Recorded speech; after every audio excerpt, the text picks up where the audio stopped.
La bienvenida a nuestros amigos de Legal NEA. Legal NEA, Servicios Jurídicos, es una firma con asiento en el eje interprovincial Corrientes Resistencia y corresponsales en las principales ciudades del NEA, de la República Argentina y en Paraguay. Asimismo, posee extensiones a nivel nacional e internacional a través de alianzas estratégicas en los principales foros judiciales de la República Argentina, América Latina y los Estados Unidos. El estudio jurídico Legal NEA fue fundado hace 25 años por el doctor José María González y recientemente creó la Fundación Legal NEA, buscando marcar un hito en la promoción de valores, derechos y acceso a la justicia. Legal NEA Servicios Jurídicos se especializa en resolver los conflictos a través de la litigación, sin descartar su solución a través de medios alternativos como la negociación, conciliación, mediación o el arbitraje. Además, el estudio jurídico Legal NEA integra la red federal Pro Bono con la convicción de que los abogados son instrumentos de cambio social y de modificación de políticas públicas, trabajando gratuitamente en casos de interés público. Legal NEA defiende valores. Bien, ahí está el doctor José María González, el doctor Carlos Maciel con nosotros. ¿Cómo les va? Bienvenidos. ¿Cómo estamos? Buen día. ¿Todo bien? Todo bien, todo bien, todo bien. Que completo antes, disculpen, lo que estaba hablando Marcelo del apartamiento del fiscal Sabadini de la causa de la investigación a Tito López, por enemistad manifiesta y por excesos. Pidió el abogado que lo aparten y bueno, y el juez le dio la razón. Dice que era como muy... O sea, si haces bien tu trabajo, te separan por exceso, digamos. No sé cómo habrá sido esto. No sé si no. O sea, ya sé que no están en el tema, pero ¿puede un abogado puede un abogado pedir que aparten al fiscal porque porque es muy acusador de tu defendido, o es que, digamos, acá hay otras cosas? Hay veces que se desnaturalizan los roles. Yo recuerdo que entre las tantas cosas que me tocó hacer en la vida, una fue ser conjuez en la justicia federal. Ajá. Cuando había un solo juzgado federal, no había quien sustituya, quien subrogue al otro, designaban abogados. Y me acuerdo que me denunciaron ante el Consejo de la Magistratura y me denunció un fiscal porque iba muy rápido mi investigación. Entonces tuve que ir a defenderme, llevar, etcétera, mi descargo y demás, ¿no? En el proceso penal los dos son partes, digamos, con lo cual las reglas se aplican para los dos. Y en este caso venía un poco más compleja la situación porque hubo ahí una serie de actos que el fiscal había impugnado porque no habían estado correctamente notificados, avisados y demás. Entonces esto es, creo yo, derivación de otras incidencias anteriores que hubo en este expediente ya hace unos 10 días más o menos. Bueno, Pero sí, digamos, en el proceso penal el fiscal es una parte. Representa a la sociedad, claro, representa por eso al decir, Estado, enemistad cual, manifiesta, no sé, como que es raro, porque vos decís un juez sí, si tiene una enemistad manifiesta no va a ser imparcial. El fiscal ejerce la acción penal, en el caso de la justicia federal en Chaco todavía están con el antiguo código, entonces, a ver, si estás un poco susceptible de que el fiscal está como demasiado empeñado en investigarte y en buscar tu responsabilidad, seguramente habrá generado alguna incidencia de ese tipo, ¿no? ¿Y esa no era la labor del fiscal? Sí, no, a ver, la labor del fiscal es esa, pero también es la otra. Es decir, cuando el fiscal advierte que no hay elementos, también tiene que decir y tiene que decir, no, bueno, esta causa no puede continuar. Pero a lo mejor el fiscal entendió que la causa debía continuar y que había elementos. Seguramente que sí, por eso. Son partes, digamos. Son partes, y el juez en este caso le dio las incidencias, son partes fuertes. Y lo que pasa es que, bueno, repito, había observaciones del fiscal con anterioridad a la intervención y al rol del juzgado en este expediente también. Entonces, sí, fue duro, claro, si viene ya con todo un trasfondo. Sí, pero ahora yo soy un ciudadano absolutamente común y corriente. Sí. Sin conocimiento de leyes, y veo que el juez separa al fiscal porque está investigando a una persona que está absolutamente cuestionada como Tito López. ¿Qué voy a pensar? ¿Qué está queriendo cubrir? Y esa es la sensación que se genera, sin duda, sí. En un momento, en un tiempo donde la justicia está dentro de las instituciones que no tienen credibilidad o que tienen menor credibilidad, está claro de que todo este tipo de cuestiones no hacen bien, no ayudan, ¿no? Y lo lógico sí es que se piense eso, lo mismo que se piensa cuando hay casos públicos y hay una decisión que a veces es ajustada a derecho, pero que no tiene el consenso social, entonces se duda del sistema. Y bueno, por eso estamos acá nosotros, para tratar en la medida de lo posible, cuando es posible, explicarlo. En casos como este no tenemos algo de información, no Claro, tenemos sí. el manejo de la causa como para decir si está bien, está mal, o tener una opinión formada. Lo que sí digo que en este caso esto puede ser la manifestación de una serie de actos anteriores que tienen que ver con cuestionamientos del fiscal a la actuación del juzgado, de los empleados del juzgado, fijaciones de audiencias, participaciones, Ya venía notificaciones de hostil la audiencias, entonces venía un ambiente Yo prefiero un hostil. fiscal que sea molesto y no un fiscal que sea un... Sí, también es cierto eso que dijo, porque tenés que acusar, pero con pruebas, o sea, no porque, digamos... no Uno de los porque riesgos sí. que corre un fiscal es, como vos planteas, Gustavo, habiendo un clamor social de que una persona está cuestionada, Sí. uno de los riesgos que corre es perder la objetividad y hacer caso al clamor social y no a las constancias del expediente. Eso es una desnaturalización del rol del Siempre fiscal. se está habla claro. que los jueces y los Pero fiscales trabajan en base a lo que dice el expediente, no lo que dice no fuera. Claro, pero para eso uno tiene que tener mucha más información como para poder emitir un juicio, ¿no? Bueno, gracias Además- por sí. No, que no por cualquier razón se puede separar a uno u otro. Digo, hay criterios y hay requisitos establecidos y puntualmente, si no entendí mal, la enemistad manifiesta es uno de ellos. Sí. Bueno, gracias porque nos había quedado colgado el tema y nos quedamos que raro, digamos, que se aparte un fiscal. Bueno, después veremos, seguramente se podrá oponer o podrá defenderse en algún punto Sabatini, no sé si puede reclamar la causa. Esto pasa en estos casos que son de mucha trascendencia mediática, interés social, porque estás hablando de un líder piquetero que se sospecha, digamos, enriqueció muchísimo dinero de manera ilegal. Por estos días está viendo también una cuestión bastante tortuosa en un trámite donde es parte querellante por un lado y denunciada por otro, la jueza federal de Goya, por ejemplo, donde La jueza también Poser hay, Penso. exactamente, donde también hay entonces uno dice, bueno, la jueza es parte y se recusan entre jueces y demás, entonces tiene la sensación uno de que también hay internas dentro del sistema judicial, ¿no? Por ahí no salió a la luz, pero te quiero decir, es un fenómeno, no digo que habitual, pero cada vez más presente cuando se cuestionan los roles de los magistrados y los funcionarios, ¿no? Eso entre el fiscal y la jueza es la jueza está enfrentando un proceso en el La Consejo de la jueza Magistratura. tiene un proceso por Por maltrato denuncias, laboral. por denuncias realizadas por varios secretarios, por hostigamiento laboral, etcétera, ¿no? Pero también a su vez tiene acciones iniciadas ella respecto de estas denuncias recibidas. Las dos tramitan dentro de la justicia federal, obviamente. Perdón, doctor, ¿qué es un hostigamiento laboral? En la justicia. ¿En la justicia? Che, quédate una hora más porque hay que terminar este expediente. ¿Eso es hostigamiento laboral o no? No. Hostigamiento laboral en la justicia, en el empleo privado, en todos los ambientes tiene que ver con lo mismo, digamos, ¿no? Tiene que ver con un ejercicio abusivo del poder disciplinario, del poder de mando, de la capacidad de dirección que tiene el superior. Acá hubo antecedente de una fiscal que fue removida en Paso de los Libres. Exactamente, yo fui a la audiencia y recuerdo lo que contaban las personas que, por ejemplo, había gente de Corriente, Capital, que trabajaba en el juzgado y, por ejemplo, salía, todos sabían, digamos, que tenía que tomar el colectivo a las 2 de la tarde. Y ya iban al juzgado con su valija porque de ahí salían y tomaban el colectivo para volver los fines de semana. Bueno, 1:15, le daba trabajo para hacer, no le permitía retirarse. Después, ciertas intimidaciones, que le revisaban las computadoras, los cajones, le cambiaban los muebles de lugar. Básicamente es lo el que yo de- escuché del testimonio denunciante, pero que son varios, pero hay uno que es, Sí. digamos, más, es que le hacía la vida imposible como Sí. para que se vaya. Sí. Al punto tal de, incluso, y ahí habría que ver, hacerle firmar, o sea, como había cuestiones que se hacían fuera de lo que es algún marco de regularidad, le hacían firmar actas como para blanquear esas situaciones. Entonces, dentro de las cosas se decía, me obligaban a mentir y a falsear documentación.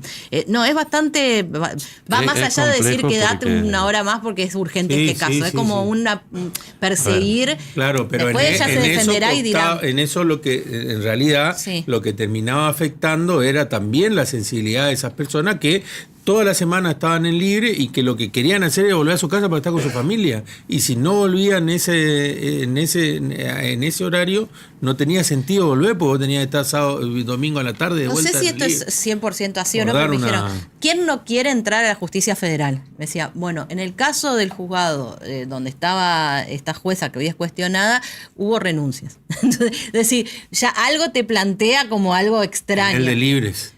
Antes, claro. Sí, porque estas cosas el caso de libre en la justicia provincial. Porque estamos mezclando todo. Vos estás mencionando la persona que a ese punto yo iba.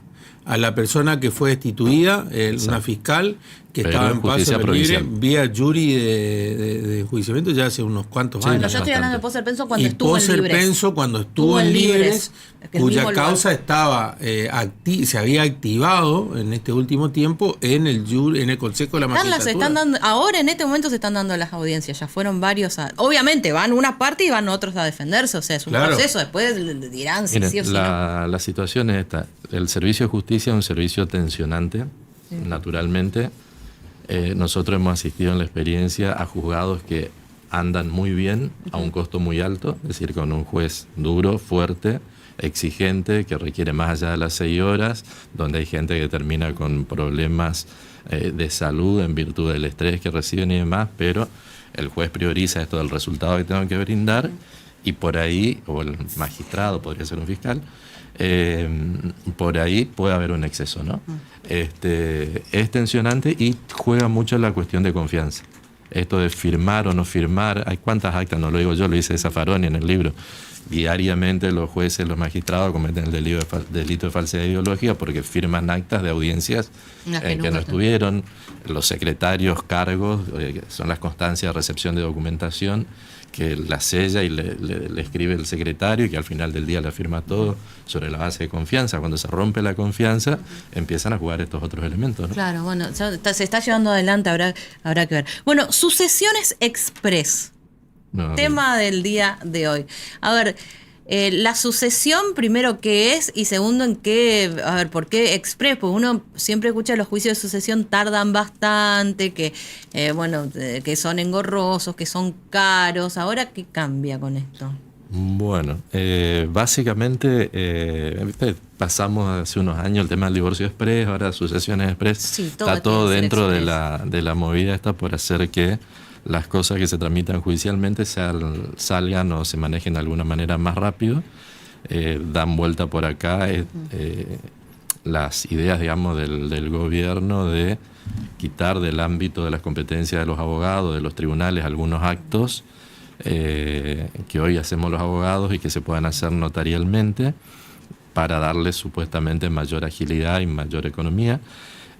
Concretamente lo que hay como novedad es una resolución que permite que una vez que se dicta la declaratoria de herederos, el trámite se pueda terminar notarialmente. Para lo cual, bueno, por ahí es importante conocer cómo funciona la sucesión para poder ver la incidencia de esto y el debate que viene, si esto le saca o no le saca trabajo a los abogados, si hace que efectivamente sea o no sea más rápido. La verdad que la medida no es tan novedosa, hay otros dispositivos, normalmente se los llama tracto abreviado, como los registros de la propiedad inmueble se rigen por una ley nacional, pero la competencia inmediata la ejerce la provincia, hay resoluciones y reglamentaciones locales.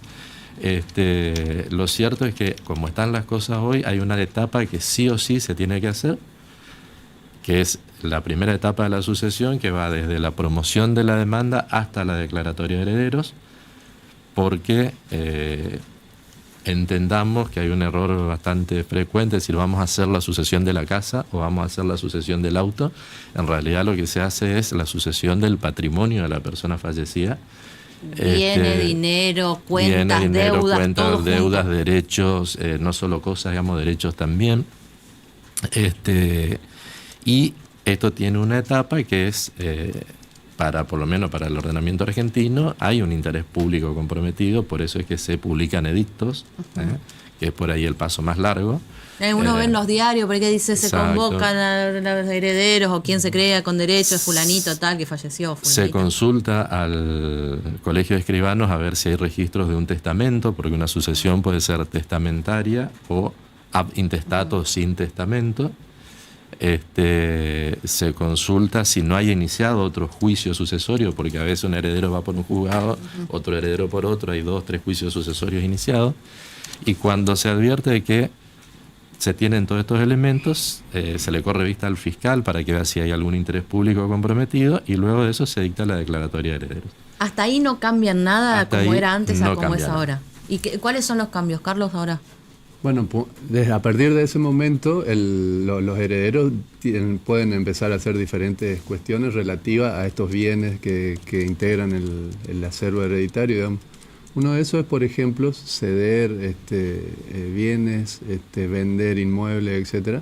Y lo que se venía haciendo, y eso depende también de la jurisdicción de cada lugar, es pedir autorización al juez o hacer este trámite de tracto abreviado y cumplimentar todos los requisitos, que, bueno, a ver si es que no hay alguien que se oponga a esa transmisión, si es que no existen embargos o inhibiciones, si se pagan los impuestos, etcétera.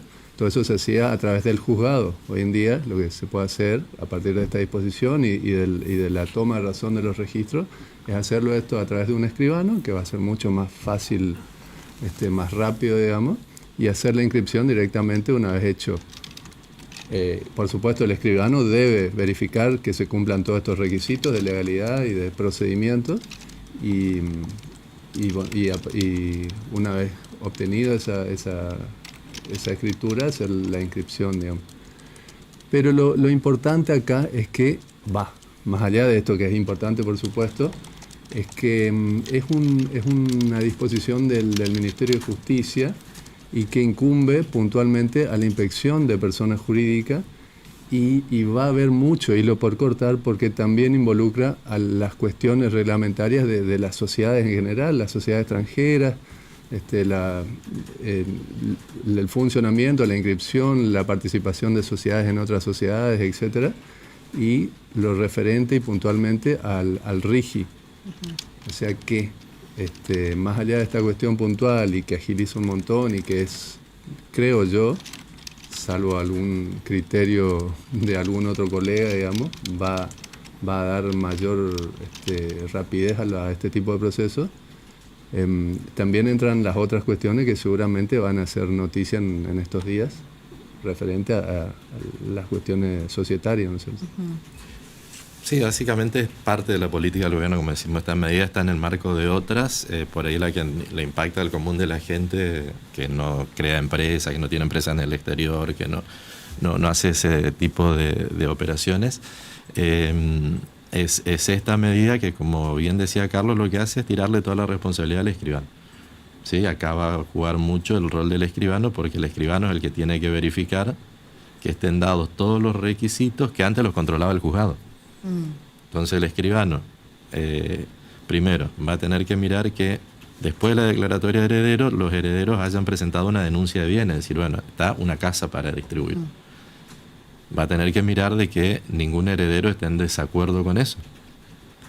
Va a tener que mirar que el abogado no tenga inconvenientes con eso, porque hay disposiciones en los códigos procesales que hacen que, previo a dividir y a hacer la partición y la adjudicación de los bienes de la sucesión, el abogado tenga que ser satisfecho en sus honorarios por su trabajo.